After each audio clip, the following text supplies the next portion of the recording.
Hello students, today we are going to start derivation of Ohm's law.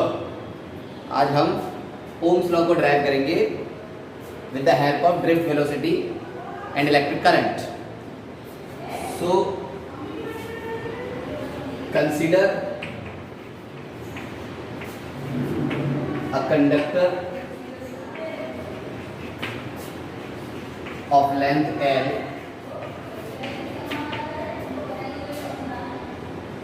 connected to a source of potential V. हमने एक conductor लिया, इस conductor को किसी source से connect कर दिया जिसका वोल्टेज V है, इसकी लेंथ L है और इसमें फ्लो आने वाला करंट I है। अब क्या होगा, लेट जैसे कनेक्ट किया गया है तो ये इलेक्ट्रॉन इधर की तरफ मूव करेंगे और जिस स्पीड से मूव करते हैं उसे हम क्या कहते हैं, ड्रिफ्ट स्पीड या drift velocity. So let Vd be the drift velocity of electrons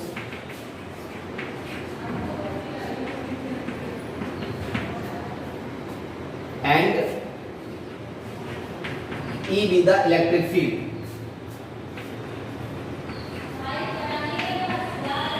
The electric field inside the wire.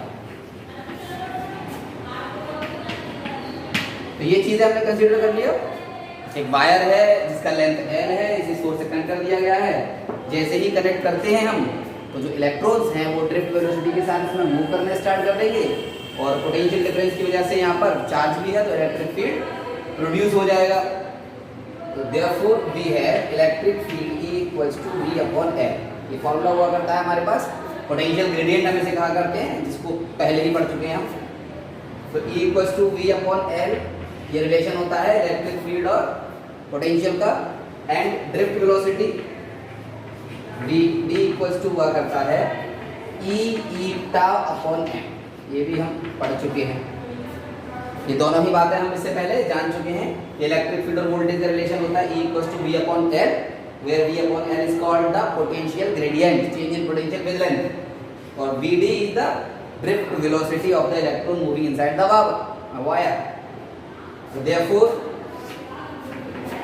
and we have current I equals to NEA Vd. Now put the value of Vd from equation second.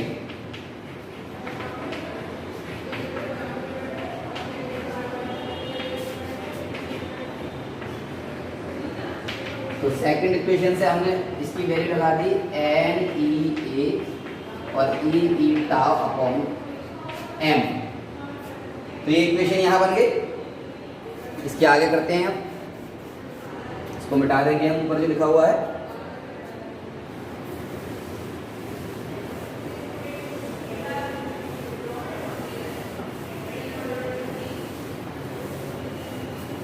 Arrange करते हैं हम, तो ये आएगा n e square a tau upon m into e। और now put the value of e from equation first.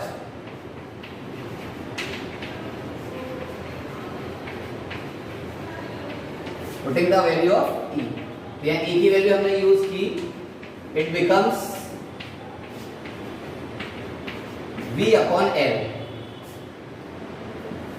अब इसको हम अरेंज कर लेते हैं, इसको हटा देते हैं।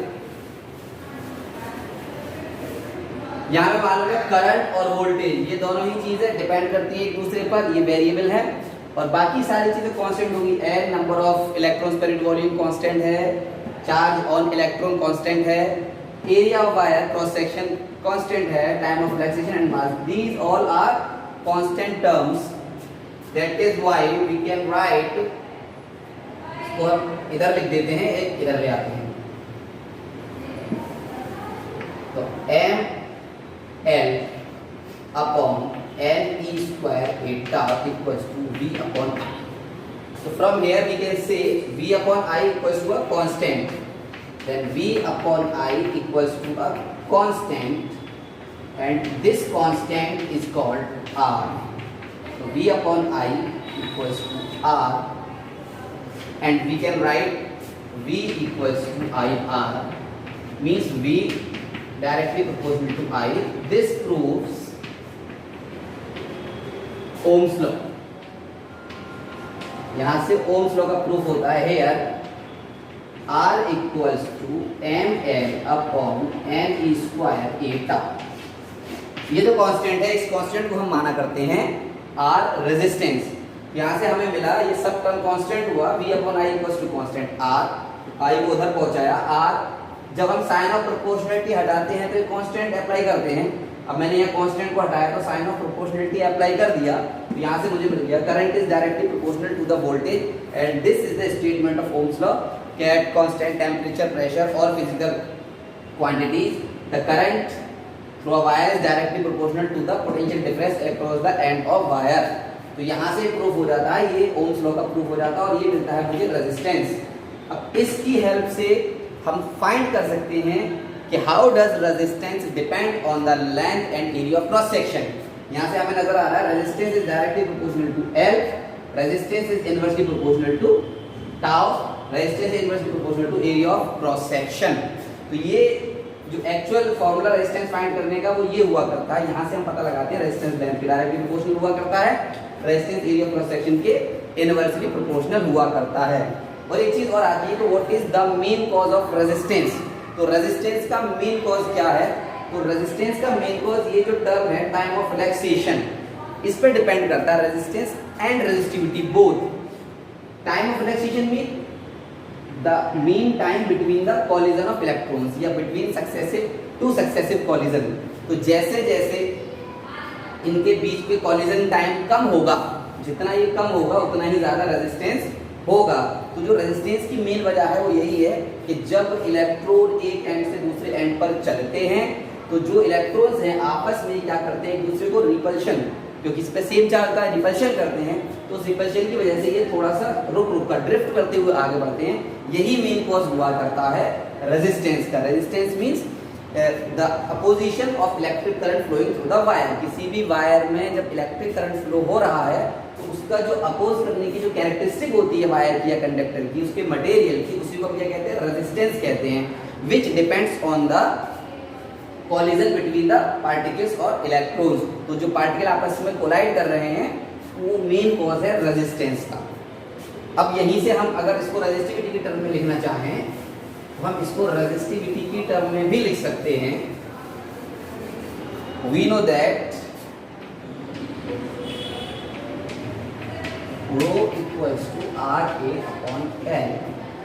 So rho equals to R की वैल्यू है ml n e square eta into A upon L. L cancels L, A cancels A. So rho becomes m upon n e square tau. So from here we can say that resistance of material of wire, the resistivity of material of wire do not depend on the area and length of wire. ये उसके area cross section पर और length पर depend नहीं किया करती है, जबकि यहाँ से हम देख सकते हैं resistance depend on the length and area of cross section. That is why we say that resistivity is the property of material of conductor while resistance is the property of the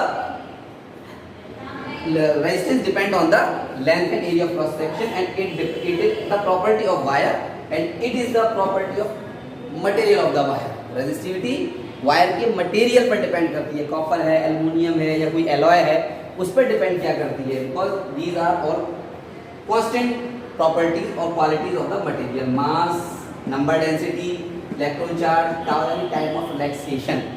यहाँ पर mainly length और area of cross section